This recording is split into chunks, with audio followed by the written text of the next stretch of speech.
Recordemos, entonces, potencias. Tenemos tres potencias. Vamos a graficarlo en lo que se llama el triángulo de potencias, que es S, que vendría a ser lo que consume el circuito, ¿no? La potencia total que consume para funcionar. O sea, tengo una agujereadora, cuando aprieto el botón y empieza a girar, consume esta potencia. Tengo lo que es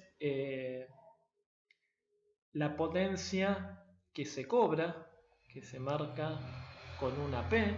Esto vendría a ser lo que yo voy a pagar en mi boleta.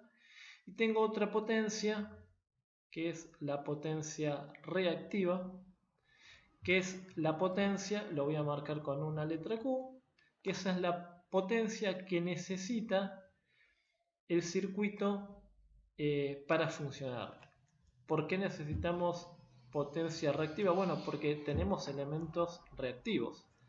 Tenemos un inductor y un capacitor, que son elementos que reaccionan, ¿no?, a la corriente alterna, bueno, atrasando o adelantando su ángulo. Eso está en los videos anteriores, ahí pueden entrar. Cuando se hacía el estudio de cada componente se detalla un poquito más.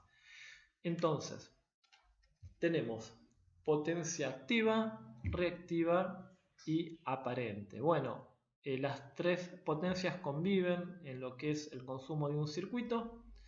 Se pueden calcular. La más sencilla es calcular lo que en este caso lo marcamos como la potencia que consume el circuito, S, que es simplemente hacer el cálculo de la tensión por la corriente, ¿sí? Reemplazamos los 220 volts, la corriente que calculamos como corriente total, y nos va a dar un valor S de 3.442 kilo, y como estamos haciendo tensión por corriente, ponemos volt por ampere, kilovolt ampere.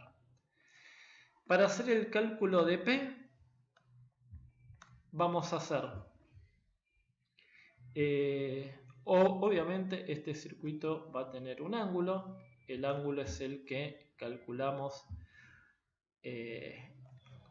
con respecto a la corriente, ¿no? Tenemos los 34.5 grados. Ese va a ser el ángulo que van a tener entre una potencia y otra, 34.5 grados. Vamos a llamarlo ángulo phi. Entonces vamos a ver que la parte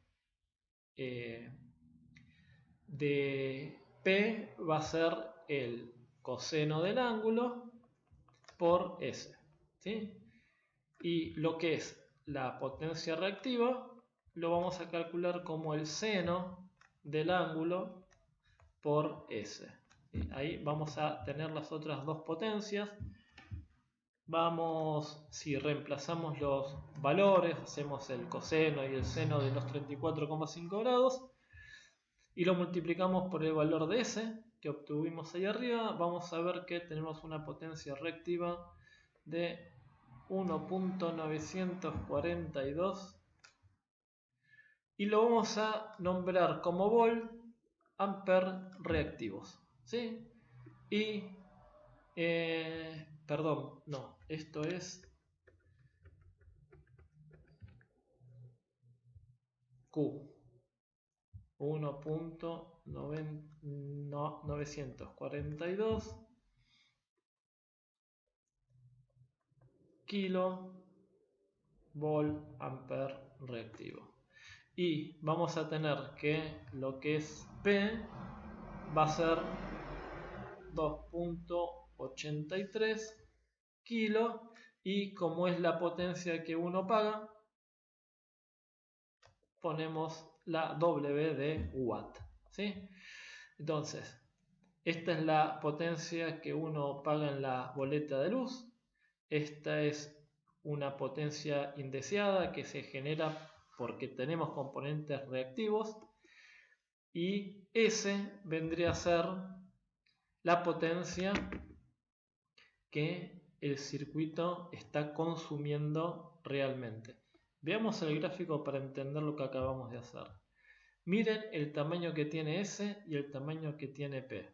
A ver, S es lo que consume el circuito, realmente, la suma de las potencias reactivas y activas. Entonces, ¿qué es de esperarse? Y, a ver, si yo voy a cobrar S, perdón dicho, si yo voy a cobrar P y voy a utilizar S, y la empresa de energía que quisiera, que sean iguales, o sea, que lo mismo que consumo sea lo que pago. Sabemos que es imposible eso, porque Q va a existir, y cuando exista Q, va a hacer que S sea más grande que P, es inevitable.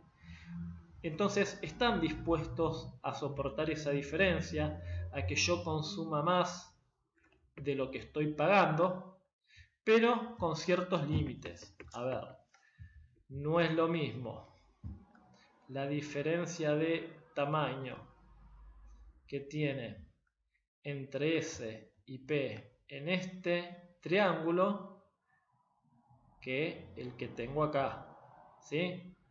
O sea, claramente yo estoy consumiendo muchísimo más de lo que pago. Ese ángulo es lo que las empresas de electricidad miden. Cuando ese ángulo supera cierto ángulo, me van a cobrar una multa que vendría a ser la diferencia que le falta a P para hacer S. Esto me lo traducen como una multa. Entonces, ¿cuál es el objetivo? Mantenerme con un ángulo chiquito, que P sea muy parecido a S, entonces lo que es esa multa no se cobraría. ¿Qué es lo que sigue a continuación en los videos? Bueno, la técnica entonces para poder este circuito convertirlo en este, donde yo tengo un ángulo mucho más chiquito, voy a tener S que se va a parecer más a P y Q que se va a reducir. Entonces lo que voy a lograr es que no esté pagando esa multa por la diferencia que nombramos recién. Bueno, ahí tenemos entonces el triángulo potencia activa, reactiva y aparente, lo que consumo, lo que necesito, lo que pago.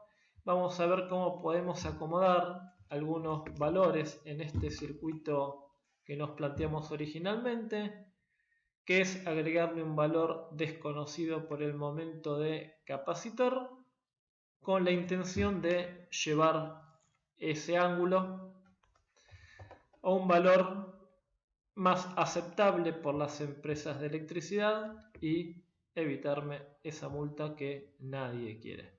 Bueno, nos vemos en el próximo video. Hasta luego.